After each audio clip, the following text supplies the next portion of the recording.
This week on The Record, map wars. Texas and California trading gerrymandering jabs in the lead up to the race for control of Congress. But could the partisans be sharpening their pencils here in Missouri or Illinois? Congresswoman Nikki Budzinski is on The Record. Facing his critics, why one mid-Missouri Republican bucked the national trend of skipping in-person town halls, and what happened when he engaged the crowd. In search of a candidate, will the leader of the Illinois GOP please stand up? Who might emerge to challenge incumbent J.B. Pritzker for a seat in the governor's mansion? 2022 Republican nominee Darren Bailey is on The Record. Results are in. He is not the father. Why a DNA test blows a major hole in the Attorney General's push to expel Sheriff Alfred Montgomery. We check the record. All this coming up right now.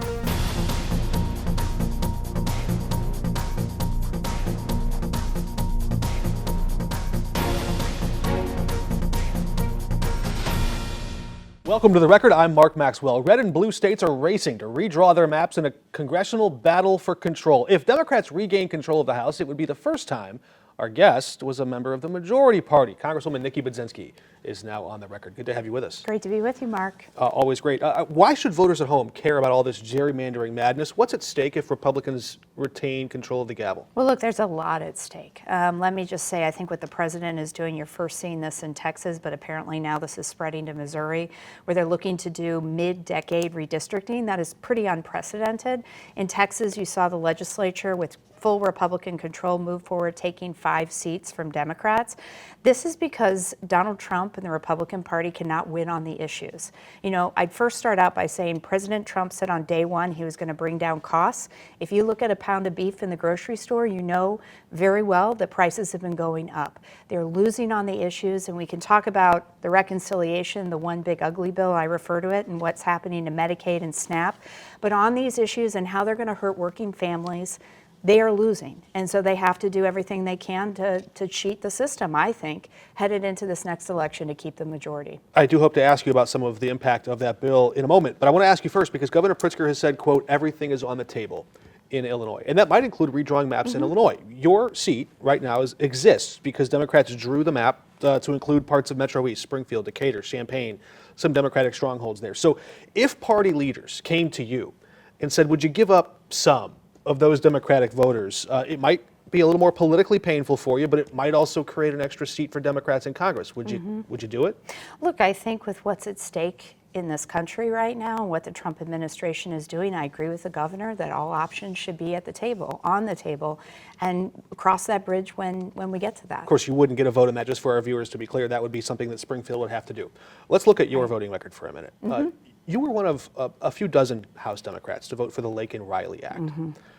That requires the Department of Homeland Security to detain immigrants simply for being charged with burglary or with shoplifting, not even convicted. That's the same kind of broad detention power that President Trump and ICE are now using to expand many of their operations. Given the images that we're seeing playing out on American streets, in our social media feeds, the mass detention camps being built in Florida, are you comfortable today defending that vote?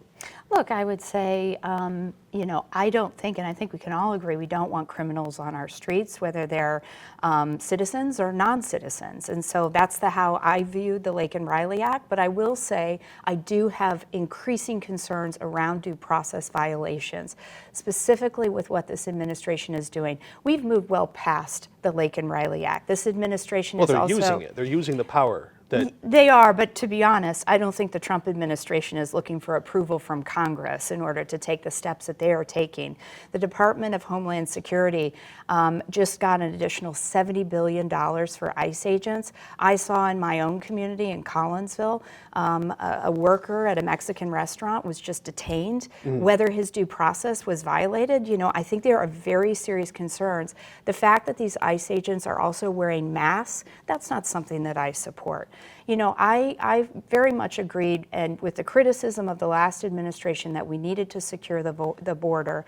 I have been voting in line with that. We have secured the border. What we have now is what I don't think that voters voted for, which is a mass overreach by this administration. You look at Abrego Garcia, for example. Now they're talking about moving him to Uganda. I think there are very serious concerns around due process.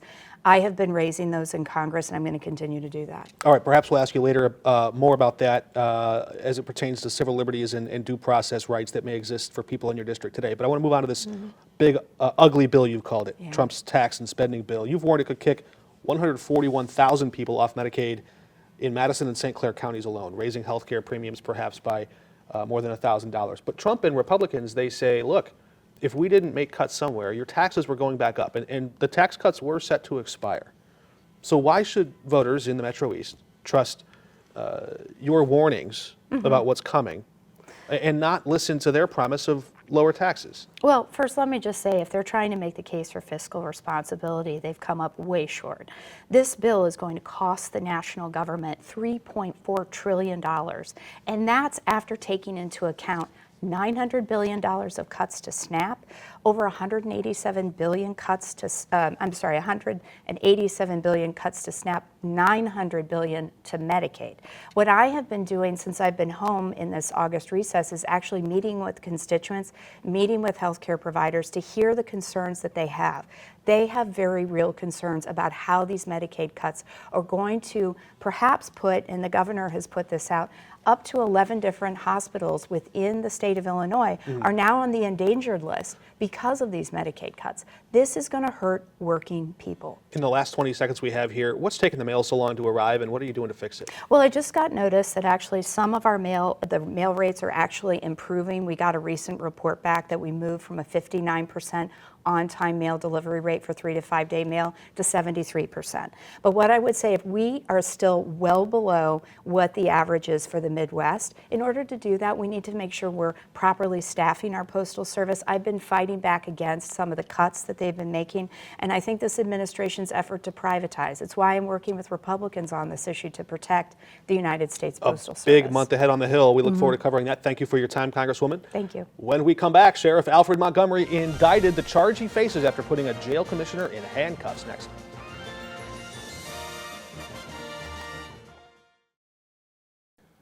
Federal prosecutors indicted St. Louis City Sheriff Alfred Montgomery on a misdemeanor charge Thursday. The U.S. attorney alleging Montgomery deprived interim jail commissioner Tammy Ross of her rights when he ordered her placed in handcuffs back in February.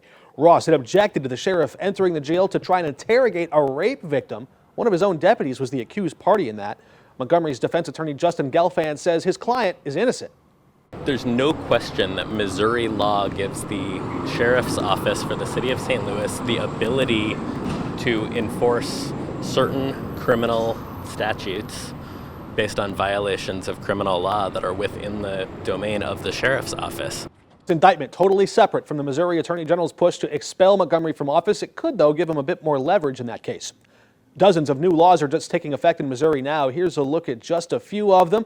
One of the most contentious surrounding required paid sick leave. That's out, even though voters approved it. Missouri employers will no longer have to provide that paid sick leave after it passed last November. The bill that took paid sick leave away did keep in place the $15 minimum wage, but not with those future cost of living increases. Governor Mike Kehoe says he signed the bill into law to defend small businesses.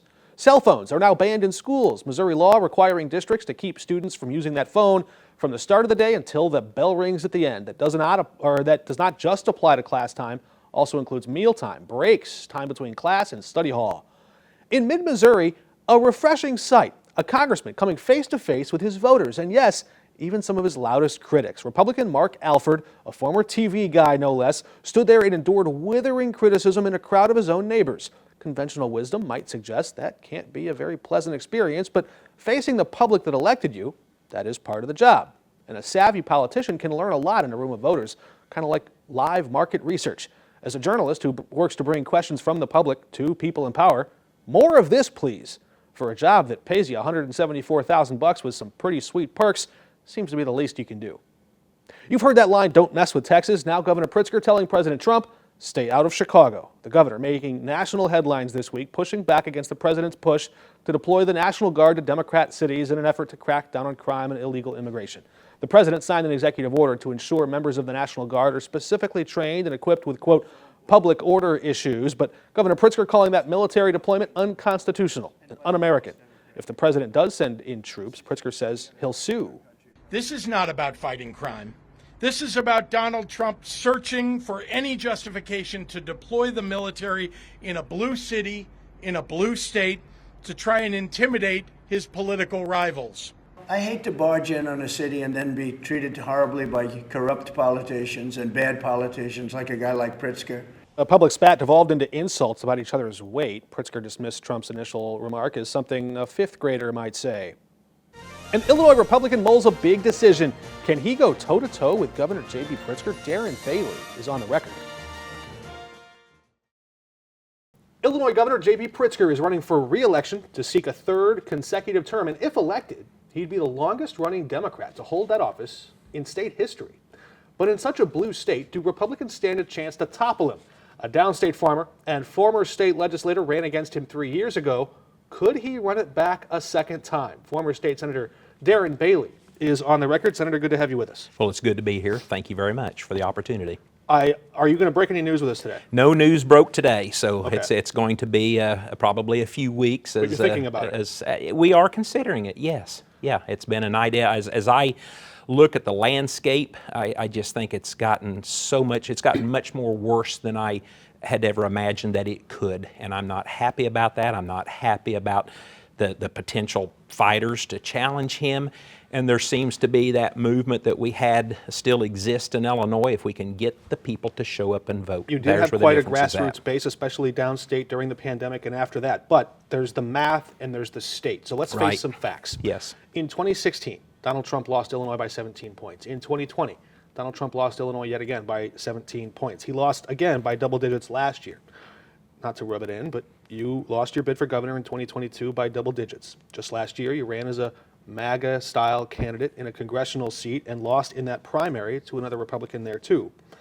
Illinois Republicans right now desperately need to pick a winner statewide. I don't think you disagree with that. So why should Republicans believe that the MAGA path is the right choice to win now? What would suddenly be different? Well, I think what's happening right now is telling that story. Literally today, we have the mayor of Washington, D.C. coming out and thanking President Trump. They're saying they saw a radical change in crime over the past few weeks that the National Guard have been in. At least Mayor Tim Walz, had enough integrity to thank President Trump for the offer of help. Crime is still an integral problem in the big cities. I recently heard a poll come out that 81% of the people do believe that crime is a problem in the big cities. People are just now receiving their Ameren bills and their ComEd bills. They're not happy with what they're seeing. Property crime and taxes. prices. Yeah, the economy and crime, yes. Let's look at that. You mentioned the big cities. You have in the past called Chicago a hellhole, in your words, and you've proposed sending in the National Guard. It sounds like to my ear that you're repeating that here. Chicago already spends nearly $2 billion a year on policing. And if you believe the crime statistics coming out of the police department there, if you believe the law enforcement officers, they say crime is down double digits. We know homicides are way down because we can see and count the dead bodies. Why should voters trust your rhetoric over those facts? Well, and I think that's serving as a state representative, standing up for the people during COVID, suing J.B. Pritzker. I believe I am trusted. There is a trusted voice. There's boldness and courage that I have tried to exhibit, sometimes on my own, in the state house and after that. So people are going to have to do their own research to understand what they do trust. Because I'm hearing those same numbers, but Cindy and I were in Chicago recently, and the people don't. Yeah, it feels great on Michigan Avenue, and it feels great on Lakeshore Drive. Well, less so than it did 6 years ago, actually. Right, but we have vacant buildings, still a 20% vacancy rate. Those buildings are gone for one reason, not necessarily the economy, but because of safety. This past weekend, I looked up as I heard those exact same percentages that you just expelled, and this past weekend there were 5 dead, 27 shootings. A year ago, 7 dead, 24 shootings. 2019 statistically way down from the 70s and 80s when it was 7. Right, but not under the reign of Pritzker. You famously criticized mask mandates during the pandemic, but now every American who scrolls through their social media feed sees viral videos of unidentified federal agents, many of them wearing masks, not for virus reasons, but to conceal their identity. They're seizing people off of streets, taking them away in unmarked vehicles. Do those images bother you? Yeah, I think that's concerning. I think there needs to be a lot more transparency. I also understand in certain aspects of law enforcement where identities need to be protected. I get that. But as a whole, with police officers, for whatever reason, I don't see that where I'm at. I see that on social media, so I don't know to what extent that is. But building trust in the community in St. Louis. As governor of Illinois, there would be no one wearing masks. You wouldn't allow that in Illinois? I do not see the point of that. President Trump's ICE deportation raids recently wiped out 70% of a Nebraska meatpacking company's workforce overnight. This was widely reported in the New York Times and in publications across the country. Reporting has shown that you've used immigrant labor on your own farm, so you know as well as anyone just how important that workforce can be to the Midwestern agricultural industry. Have you noticed any impact yet from Trump's deportation raids, and do you support them even if they might gut the very labor that you rely on? Well, so my labor is legal. It's an H-2A program. We've been doing this for quite some time. So if there's ever a time to put a plug in out there right now, Bailey Family Farm, we need truck drivers and we need help this fall. Are you saying that there are some workforce shortages? Oh, gosh, yes, there are. Yes, big time. And so, I see and face the same thing with some of these people. I don't know if they're legal or not, but the workers that come to our farm, they come usually around September 1st and they go back home in December. They come through harvest. If there's people out there working that have been here illegally, I mean, let's get back to what this country is so great about and offering hope and offering promise. There is a way to become a citizen in this country. I support that 100%. And if we need workers, well, let's open the door. Let's make it easier for more people to become citizens. But I also have to sit back and I have to ask the question, did the workers go? There is much more of that conversation with Darren Bailey up on our website, ksdk.com. You can watch the entire thing right now. Sounds like you might be interested in running, but tune in on the 5 Plus app tomorrow for the expanded version of the record with the whole thing there. 2 months ago, Andrew Bailey summoned news cameras to his office. He stood behind the seal of the Show Me State with all the certainty of a hanging judge. Count 1, nepotism. Montgomery hired a family member, his brother, to work as a deputy. This is an outright violation of the Missouri Constitution. By operation of constitutional law, this misbehavior alone causes his forfeiture of office. That's a heavy charge, and he's right. The Constitution in Missouri is clear. You hire your family, you're out. Missouri doesn't look kindly on corrupt insiders padding the pockets of their family on the public dime. So let's check the record. When the Attorney General brought that charge, we asked him at the time, where's the proof? It wasn't in his initial court filing, and the defense pushed back hard with these documents. They produced birth certificates for Alfred Montgomery and for his deputy, Malik Taylor. On his, the father's name was blank. Who's your father? How do you prove it? How do you prove that this man over here isn't your brother? We look at both your birth certificates and we see that neither one of you have the same parent. But there's still a missing name. What exactly does this... Because the burden of proof is on the Attorney General. And he has the obligation to tell you, the people, what real proof he has. That proof did eventually emerge, but it cut against the prosecutor. Turns out, 9 years ago, a St. Louis judge entered an order in court based on DNA evidence.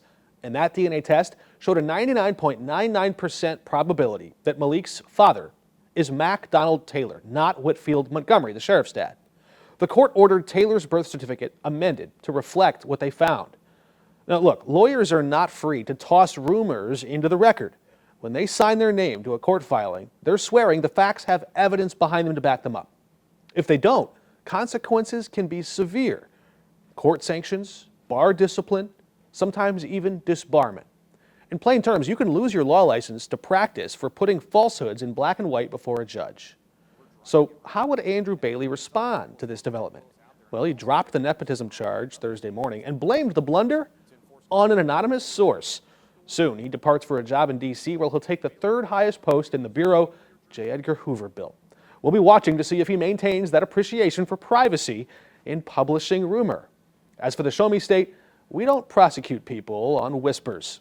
We don't even oust our elected officials that way. We demand proof. And in this case, the proof undercuts the prosecutor. At least on that charge, Montgomery still indicted for that misdemeanor in federal court for depriving Jail Commissioner Tammy Ross of her rights when he put her in those cuffs in February. The sheriff has to give up his guns. He can't smoke weed while under federal indictment. But attorneys are confident he'll still clear his name on that charge in court. That's all for us this week on The Record. Until next week, we're off the record.